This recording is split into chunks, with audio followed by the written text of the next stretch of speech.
أعوذ بالله من الشيطان الرجيم. بسم الله الرحمن الرحيم.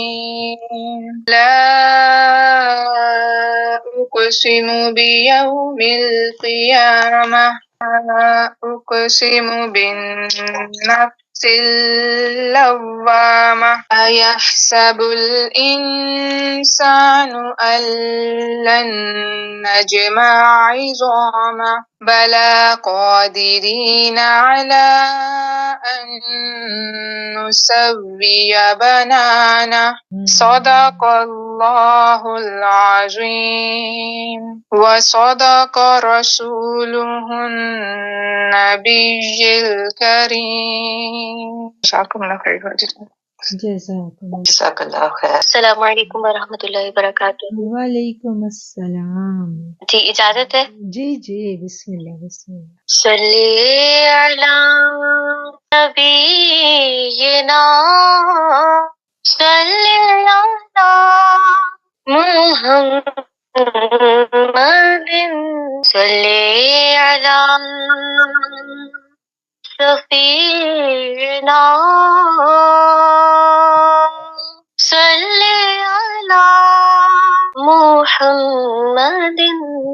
میں تو خود ان کے در کا گدا ہوں،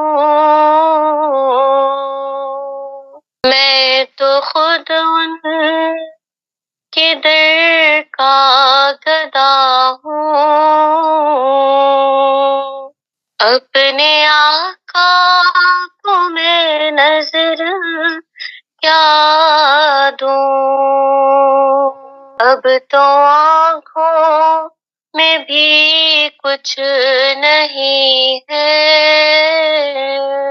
اب تو آنکھوں میں بھی کچھ نہیں ہے، ورنہ قدموں میں آنکھیں بچھا دوں، آنے والے ہے ان کی سواری، پھول نعتوں کے گھر گھر سجا دوں، آنے والی ہے ان کی سواری، پھول نعتوں کے گھر گھر سجا دوں، میرے گھر میں اندھیرا بہت ہے،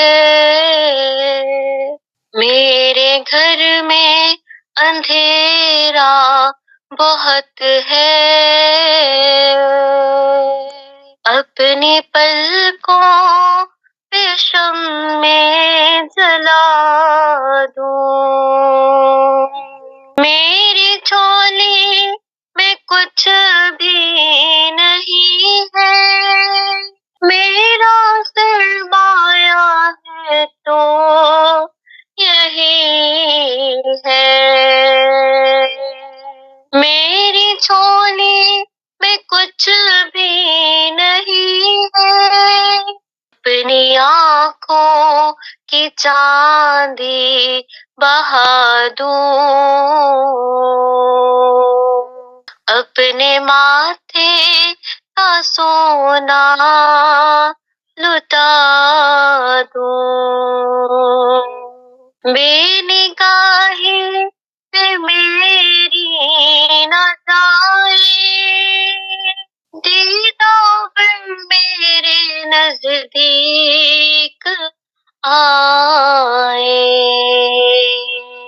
بے نگاہی پہ میری نہ جائے، دیدار میرے نزدیک آئے، میں یہیں سے مدینہ دکھا دوں، میں یہیں سے مدینہ دکھا دوں، دیکھنے کا قرینہ سکھا دوں، روزہ پاک پیش نظر ہے، سامنے میرے آقا کا در ہے، مجھ کو کیا کچھ نظر آ رہا ہے، مجھ کو کیا کچھ نظر آ رہا ہے، تم کو لفظوں میں کیسے بتا دوں، اب تو آنکھوں میں بھی کچھ نہیں ہے، رنا قدموں میں آنکھیں بچھا دوں، میرے آنسو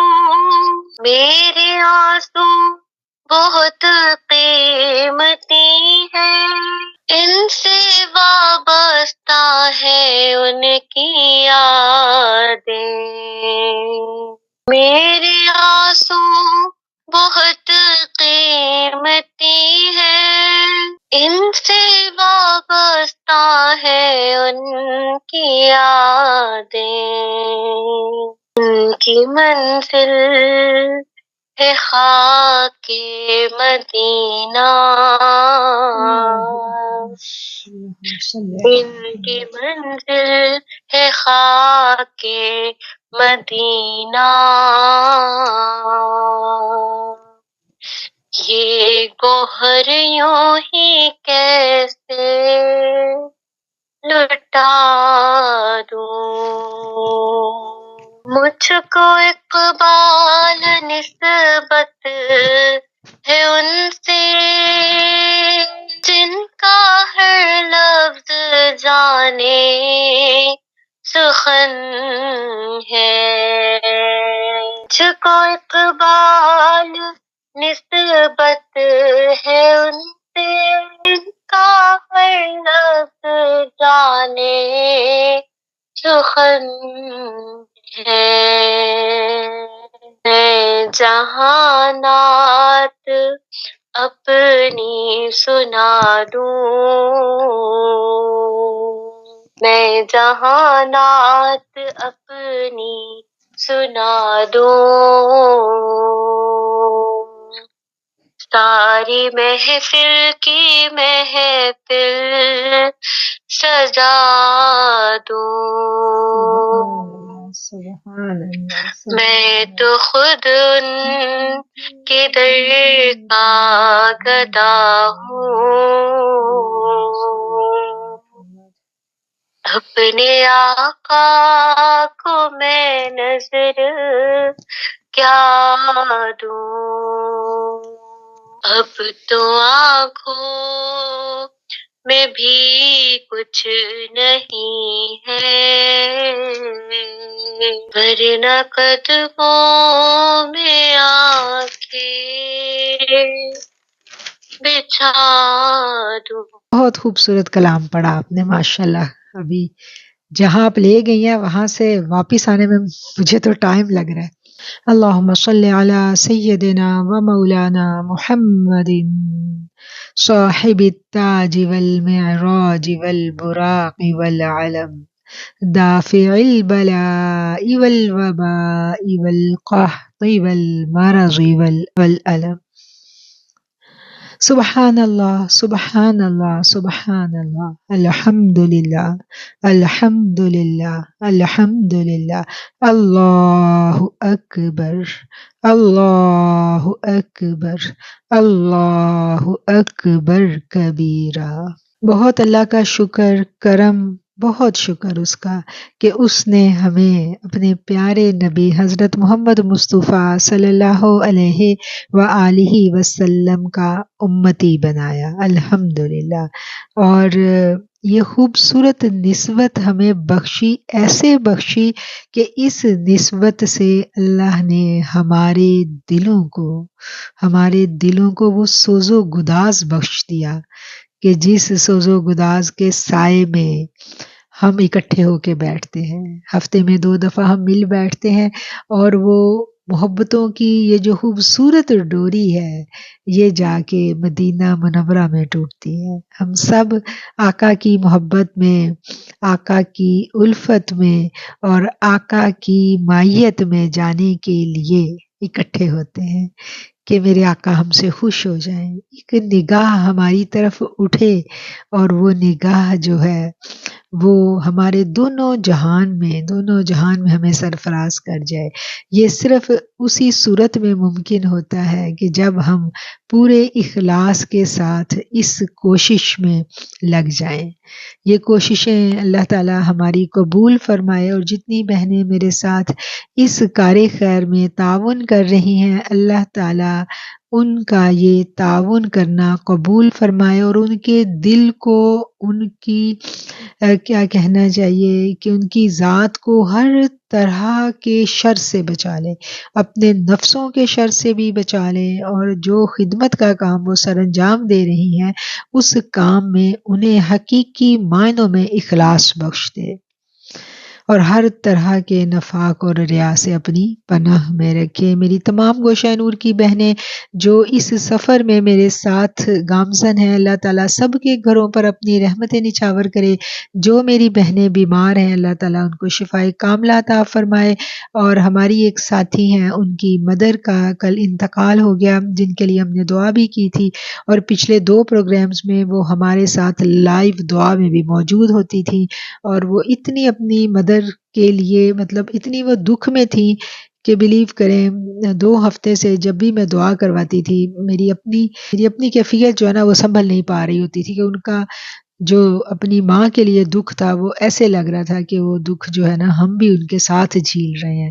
اور شاید یہی اللہ تعالیٰ نے مومن کی صفت بیان کی ہے کہ ایک مومن جب تکلیف میں ہوتا ہے تو اس کا درد سب محسوس کرتے ہیں۔ اللہ تعالیٰ ان کی والدہ کی مغفرت فرمائے اور ان کے درجات کو بلند کرے، اللہ تعالیٰ جنتوں میں ان کی بہترین میزبانی کرے۔ اور ہماری بہت ساری دعائیں ہیں اپنی اس بہن کی والدہ کے لیے، اور پیچھے ان بہن کو اور ان کے تمام اہل خانہ کو، جتنے بھی سوگواران ہیں، ان سب کو اللہ تعالیٰ صبر جمیل عطا فرمائے، آمین ثم آمین۔ ہمیں اپنے والدین کے لیے اللہ بہترین صدقہ جاریہ بنائے، اور جن کے والدین حیات ہیں اللہ تعالیٰ ان کے لیے ان کی اولادوں کو اکھیوں کی ٹھنڈک بنا دے، آمین ثم آمین۔ اگر ہم اولاد ہیں تو ہمیں اپنے والدین کے لیے اللہ اکھیوں کی ٹھنڈک بنائے، اور اگر ہم مائیں ہیں تو اللہ تعالیٰ ہماری اولادوں کو ہماری اکھیوں کی ٹھنڈک بنا دے۔ یہ خوبصورت رشتے ہیں، ان رشتوں میں توازن رہے، ان رشتوں میں محبتیں رہیں، اللہ تعالیٰ ان رشتوں کا کبھی دکھ ہمیں نہ دکھلائے، آمین ثم آمین۔ ہم لوگ اپنے موضوع کی طرف آتے ہیں۔ ہمارا جو پچھلا لیکچر تھا وہ نفس کے بارے میں تھا۔ انسان جو نظر آتا ہے، دیکھنے میں جتنا آسان نظر آتا ہے، در حقیقت انسان کی انسانیت کو سمجھنا اتنا آسان نہیں ہے۔ یہ انسان جو ہے یہ روح اور جسم 2 چیزوں کا مجموعہ ہے۔ اللہ تعالیٰ نے انسان کو بنایا مٹی سے، اور اس کی جو خوراک ہے اور اس کے رہنے کے لیے جو انتظامات کیے گئے وہ بھی اسی زمین پر کیے گئے، اور اللہ تعالیٰ نے اس انسان کو بنانے کے بعد اشرف المخلوقات بنایا۔ کیوں؟ کیونکہ اللہ نے اس میں اپنی روح پھونک دی۔ یہ انسان کیا ہے؟ یہ کہاں سے آیا ہے؟ اس نے کدھر جانا ہے؟ یہ بڑے سوالات ہیں جو ہمارے اندر وقتاً فوقتاً اٹھتے رہتے ہیں۔ اگر ہم تھوڑا سا غور کریں، جیسا کہ قرآن کریم میں اللہ تعالیٰ کہتا ہے وَفِي أَنفُسِكُمْ أَفَلَا تُبْصِرُونَ، تم اپنی جانوں پر غور کیوں نہیں کرتے؟ تم کیوں نہیں دیکھتے؟ تو جب ہم اپنی جانوں پر غور کرتے ہیں تو ہمیں پتہ چلتا ہے ہمارے اندر تو بہت کچھ ہے، بہت ساری آوازیں ہمیں سنائی دیتی ہیں جب ہم خاموش ہوتے ہیں، جب ہم خاموش ہو کے مراقب ہوتے ہیں، ہم غور و فکر کرتے ہیں تو ہمیں پتہ چلتا ہے ہم تنہا نہیں ہیں، اور پھر ہمارے اندر سے ہی آواز آتی ہے کہ میں کون ہوں، میں کہاں سے لایا گیا ہوں۔ تو اس کے جواب میں ایک خوبصورت شعر میرے ذہن میں آ رہا ہے کہ نہ میں آیا ہوں نہ میں لایا گیا ہوں، نہ میں آیا ہوں نہ میں لایا گیا ہوں، میں حرف کن ہوں فرمایا گیا ہوں۔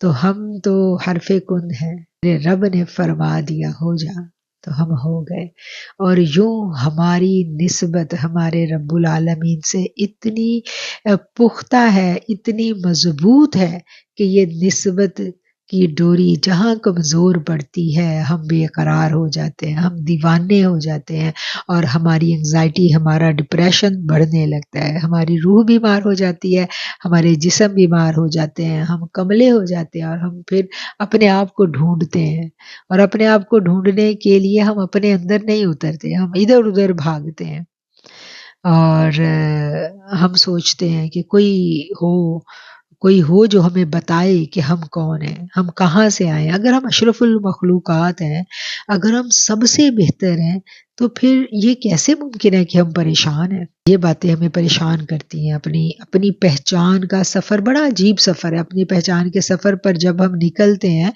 تو ہمیں پتہ چلتا ہے کہ انسان ہونا چھوٹی بات نہیں ہے۔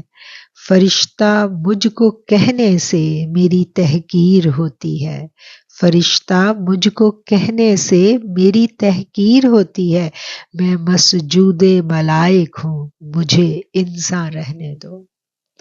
تو انسان تو وہ چیز ہے کہ جس کو ملائکہ نے سجدہ کیا۔ اتنی خوبصورت، اتنی بلند مرتبہ شان انسان کو دی گئی، اور یہ شان دینے کے بعد میرے رب نے کہا کہ میں نے اس انسان کو اپنا نائب مقرر کر دیا ہے۔ تو علامہ اقبال کیا کہتے ہیں کہ اپنے من میں ڈوب کر پا جا سراغ زندگی، تو اگر میرا نہیں بنتا نہ بن، اپنا تو بن۔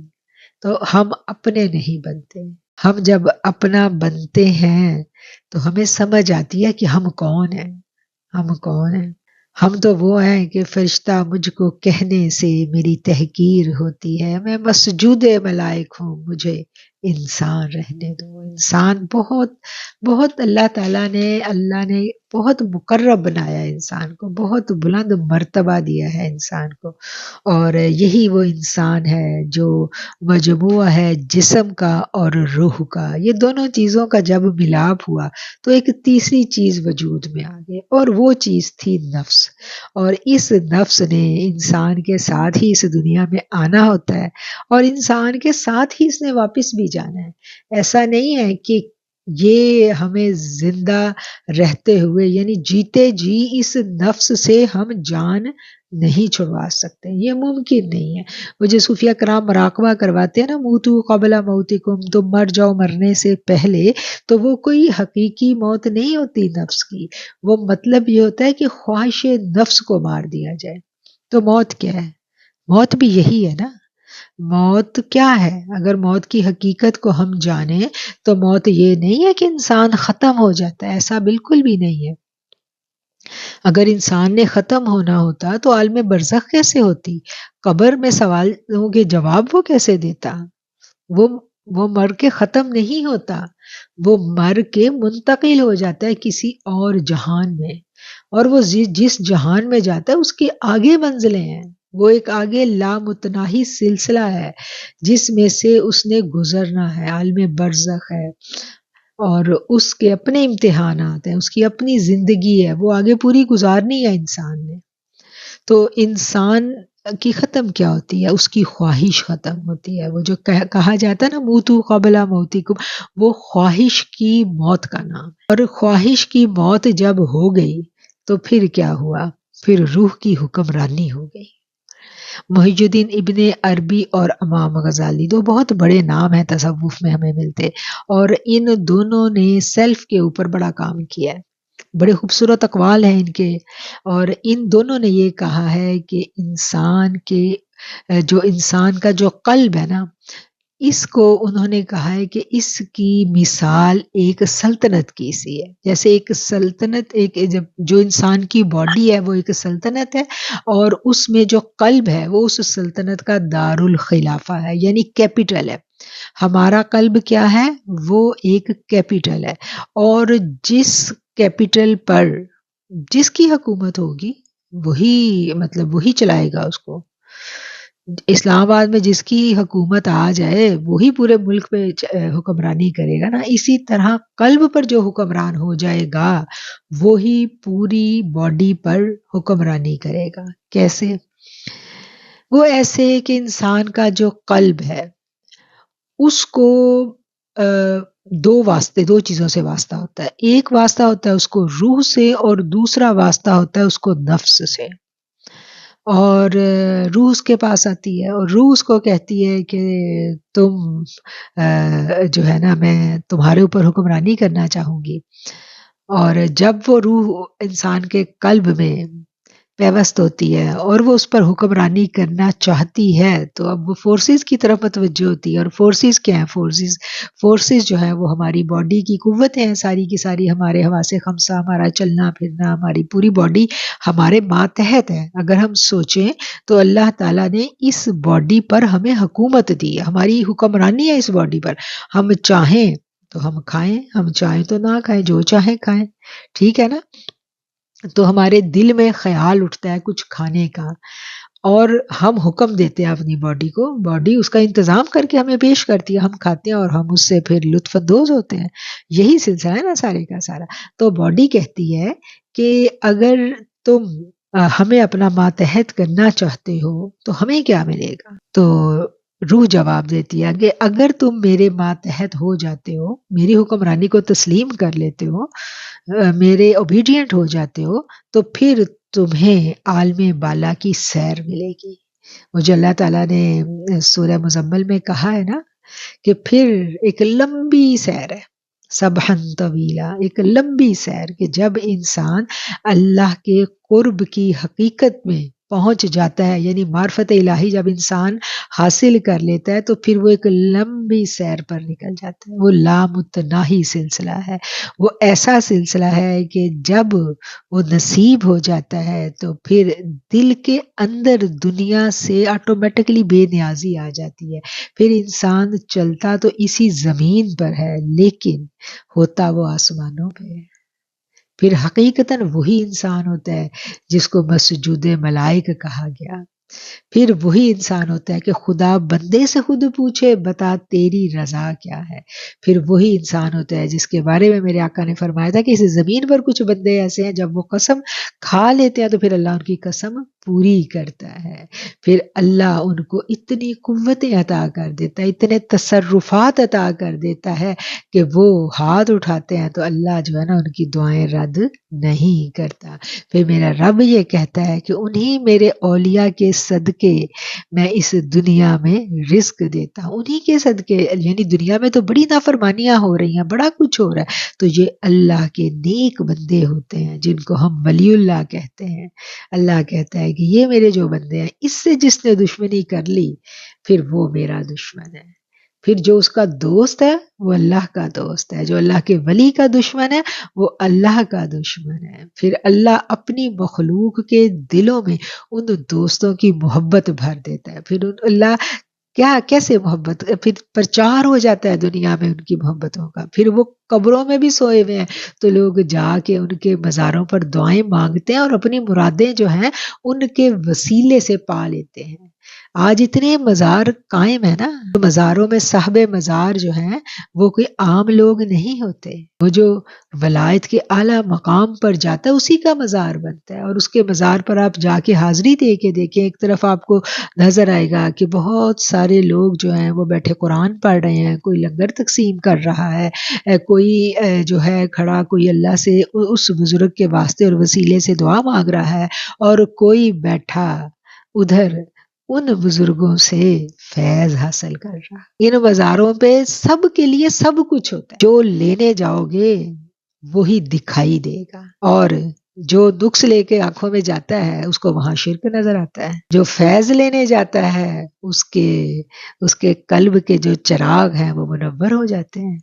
لوگ ایسے تو نہیں جاتے نا، پیسہ خرچ کرتے ہیں، وہاں جاتے ہیں، لنگر بانٹتے ہیں، کسی کے لیے کھانا، اپنی اولاد کو ہم کھانا بنا کے دیتے ہیں تو ہم اس میں بھی کبھی کبھی تنگ پڑ جاتے ہیں، کسی کو کھانا کھلانا آسان نہیں ہوتا، اور کہاں ہم لنگر ایسے بانٹ رہے ہوتے ہیں کہ ہم کہتے ہیں کہ ہم نے یہ نیاز کی چیز ہے، یہ لنگر کی چیز ہے، ہم اس کو باوضو ہو کے پکائیں، اچھا سا بنائیں، ہم نے یہ اللہ کی راہ میں دینا ہے، تو ہم کیسے اہتمام کرتے ہیں، اور اتنے اہتمام سے ہم پکاتے ہیں، اور پھر ہم کیا کہتے ہیں، ہم جا کے فلاں صاحب مزار کے اوپر آنے والے زائرین کو کھلائیں گے کھانا، کیوں کھلائیں گے بھئی؟ تاکہ وہ صاحب مزار خوش ہوں، میرے مہمانوں کی آپ تواضع کریں تو میں آپ کی کتنی احسان مند ہوں گی، میں کتنی خوش ہوں گی، میں کہوں گی کہ بہت بہت شکریہ بھائی، یہ کسی کے دل تک پہنچنے کا شارٹ کٹ راستہ ہوتا ہے، یہ شارٹ کٹس ہیں۔ ہم مدینہ شریف میں بھی جاتے ہیں نا، تو ہم وہاں پر جا کے بڑی کوشش کرتے ہیں کہ کچھ نہ کچھ ہم بانٹ دیں، وہاں آپ نے دیکھا ہوگا اکثر لوگ جو ہیں کھانا بانٹ رہے ہیں، کوئی چائے پلا رہا ہوتا ہے، تو کیوں مہمانوں کی خدمت کی جا رہی ہے، ان مہمانوں سے کوئی تعلق واسطہ تو نہیں ہوتا نا، تو وہ خدمت اس صاحب مزار کی وجہ سے کی جا رہی ہوتی ہے۔ اگر ہم مدینہ شریف جا کے لنگر میں اپنا حصہ ڈالتے ہیں تو اس لیے ڈالتے ہیں کہ آقا خوش ہو جائیں، آقا کے مہمانوں کی کچھ تواضع ہم کرتے ہیں، اور وہ کہتے ہیں نا کہ جو چیز آپ کو سب سے زیادہ پسند ہے آپ وہ بانٹیں۔ آپ کبھی جا کے سردیوں میں رات کو بیٹھیں گنبد کے سامنے تو آپ کو کوئی نہ کوئی ایسا بھی مل جائے گا جو آپ کو آپ کے پسندیدہ ڈرائی فروٹ کی بھی مٹھی بھر کے دے جائے گا۔ میرے ساتھ اکثر یہ ہوتا تھا، اور میں اتنا انجوائے کرتی تھی، میں کہتی تھی دیکھو کہ مطلب جو مہمان دل میں طلب لے کے جاتا ہے، ٹھنڈ میں آپ بیٹھے ہوئے ہیں اور آپ کا دل کر رہا ہے ڈرائی فروٹ کھانے کو، تو اللہ کسی نہ کسی کے دل میں ڈال دے گا کہ یہ میرے محبوب کے گھر میں مہمان ہے، جاؤ اس کی خاطر کرو۔ اور کبھی آپ بانٹ رہے ہوتے ہیں، آپ کے دل میں اللہ تعالیٰ ڈال دیتا ہے، کبھی آپ میزبان بنا دیے جاتے ہیں اور کبھی آپ مہمان بنا دیے جاتے ہیں، تو یہ بڑی عجیب باتیں ہیں ساری کی ساری۔ تو ہم اپنے موضوع سے کہیں ہٹ نہ جائیں، ہم بات کر رہے تھے نفس کی، کہ نفس جو ہے جب جو قلب ہے، قلب کی روح پوری باڈی پر ہمارے قلب کی حکمرانی ہوتی ہے، اور اس حکمرانی میں دو امیدوار ہوتے ہیں، ایک امیدوار ہوتا ہے نفس اور دوسری امیدوار ہوتی ہے روح۔ روح جب کیا کہنا چاہیے اپنا الیکشن لڑتی ہے تو وہ یہ کہتی ہے کہ اگر مجھے حکمرانی مل گئی تو پھر میں تمہیں عالم ملکوت کی سیر کرواؤں گی، اور میں تمہیں وہ جہان دکھاؤں گی جن کے بارے میں تم نہیں جانتے، اور میں تمہیں اس مقام تک لے جاؤں گی کہ پھر دنیا جو ہے تمہارے قدموں میں ہوگی۔ اور دوسری طرف نفس ہے، نفس جب کہتا ہے کہ یہ حکمرانی مجھے چاہیے تو پھر اعضاء اس سے پوچھتے ہیں، باڈی اس کی فورسز اس سے پوچھتی ہیں اگر تمہیں ہم یہاں دل پر حکمرانی دے دیں اور تمہاری اطاعت اور فرما برداری میں لگ جائیں تو بتاؤ ہمیں کیا ملے گا؟ تو تب وہ نفس ان سے کہتا ہے کہ تمہاری ہر خواہش پوری کی جائے گی، تم من مانی کرو گے، جو چاہو گے کرو گے، جو گناہ حلال حرام کی تمیز کے بغیر تم کرنا چاہو گے تمہیں موقع فراہم کیا جائے گا۔ اور جن لوگوں کے دلوں پر نفس کی حکمرانی ہو جاتی ہے، ہم دیکھتے ہیں کہ پھر کیسے ان کو گناہ کے موقع میسر آتے ہیں۔ ایسا نہیں ہے کہ ان کو پھر گناہ کے موقع نہیں ملتے، ان کو پھر ایسے موقع میسر آتے ہیں اور وہ عیاشی کی راہ پر چل پڑتے ہیں، تو پھر یہ لامتناہی سلسلہ ہے عیاشی کا جو ختم ہی نہیں ہوتا۔ وہ مخلوق کو تنگ کرنے پہ چل پڑتے ہیں تو پھر وہ بھی لامتناہی سلسلہ، پھر وہ انجوائے کرتے ہیں مخلوق کو اذیت دے کے، پھر آپ دیکھتے ہیں کہ بات جو ہے وہ ڈارک ویبز تک پہنچ جاتی ہے۔ مطلب گناہ کے رستے ایسے طریقوں سے شیطان ان کو آراستہ کر کے دکھاتا ہے، کیونکہ نفس ہمارے اندر شیطان کا ایجنٹ ہے، اور روح جو ہے وہ تو عالم ملکوت سے آئی ہے، اس کا تعلق تو آسمانوں سے ہے، اس کی خوراک بھی آسمانوں سے آتی ہے۔ اگر اس کو آسمانوں سے لائی گئی میں نہ پلائی جائے تو وہ روح جو ہے وہ تڑپ کر کمزور ہو جاتی ہے، وہ محجوب ہو جاتی ہے، اس کے اوپر حجابات آ جاتے ہیں، وہ چھپ جاتی ہے۔ تو یہ ہے انسان کی حقیقت۔ اگر ہم سمجھیں کہ ہمارے اندر ہی فیصلہ ہونا ہوتا ہے، وہ لمحہ آتا ہے ہمارے اندر، کب آتا ہے؟ جب ہم اپنی جانوں پر غور کرتے ہیں۔ بل الانسان علی نفسہ بصیرہ، ابھی سورہ قیامہ کی آیت پڑھی میری بہن نے کہ انسان اپنے اوپر خود گواہ ہے. تو میری جتنی بہنیں جہاں میرے ساتھ موجود ہیں دل کے اوپر ہاتھ رکھ کر بتائیں کہ ہم اپنی ذات پر خود گواہ ہوتے ہیں. ہمیں پتا ہوتا ہے کہ کہاں کہاں ہم سے غلطی ہوئی ہے. تھوڑا سا تدبر کرنے کی ضرورت ہوتی ہے. ہم تدبر نہیں کرتے، ہم غور نہیں کرتے. جب ہم غور کریں گے تو اندر ہی جواب آ جاتا ہے. اللہ نے کہا ہے وَفِي أَنفُسِكُمْ أَفَلَا تُبْصِرُونَ، اور تمہاری ذات کے اندر ہی نشانیاں ہیں. افلا تبصرون، تو پھر کیا تم دیکھتے نہیں ہو؟ سورہ راف میں اللہ کہتا ہے ان کے دل ہیں مگر یہ نہیں دیکھتے. ان کے دل ہیں مگر یہ نہیں دیکھتے. اب مجھے بتائیں، دل کے اندر آنکھیں ہیں، دل کا کام دیکھنا ہے. یہ کتنی عجیب بات ہے. لیکن یہ عجیب بات قرآن نے کہہ دی. اگر قرآن نے کہی تو اٹ مینز بات سچ ہے. تو دل کی آنکھیں کہاں ہیں؟ دل کی آنکھیں کھلی کیوں نہیں ہوئی؟ دل کی آنکھیں اگر ہیں تو آج تک میں نے ان آنکھوں سے کیوں نہیں دیکھا؟ ان آنکھوں سے دیکھنا میں کیسے سیکھوں گی؟ یہ ہے وہ سوال جس کی کھوج میں ہم چل پڑے ہیں رب سے ملن کی راہوں پر.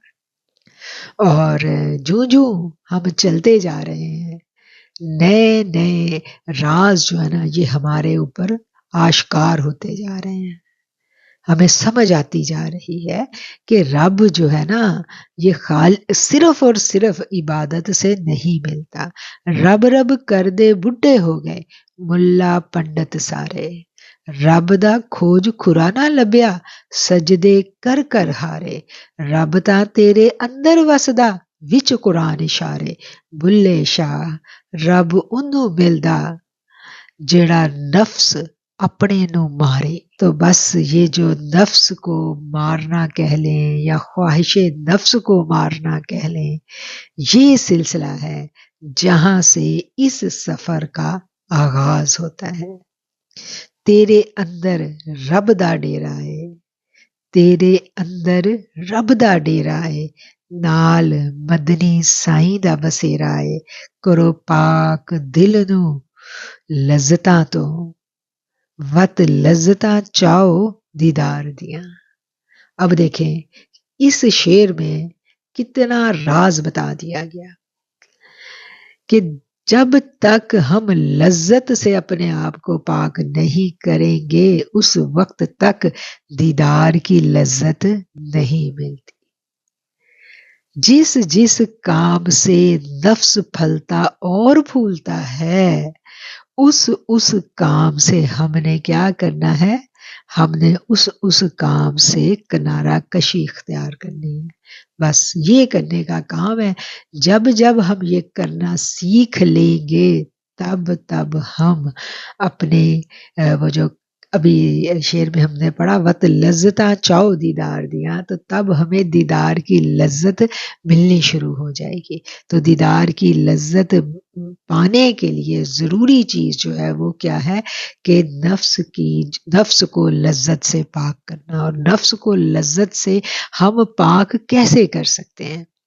یہ اب آپ لوگوں نے مجھے بتانا ہے. جتنی باتیں میں نے آج کی ان باتوں کو آپ نے سمجھنا ہے، ان پر غور کرنا ہے، تدبر کرنا ہے، اور پھر آپ لوگوں نے مجھے بتانا ہے کہ یہ جو باتیں ہیں ان سے کون سے ایسے زیادہ راہ کے پوائنٹس ہیں جو میں نے بڑے بڑے لکھ کر اپنے کیا کہنا چاہیے اپنے دل کے آنگن میں لگا لینے، آویزاں کر لینے ہیں دل کے آنگن میں کہ میں آنکھیں بند کروں تو مجھے یہ بڑے بڑے پوائنٹس لکھے ہوئے نظر آ جائیں، اور پھر میں فوراً ان پوائنٹس کے مطابق اپنا سافٹ ویئر من کا اپڈیٹ کر لوں. ٹھیک ہے؟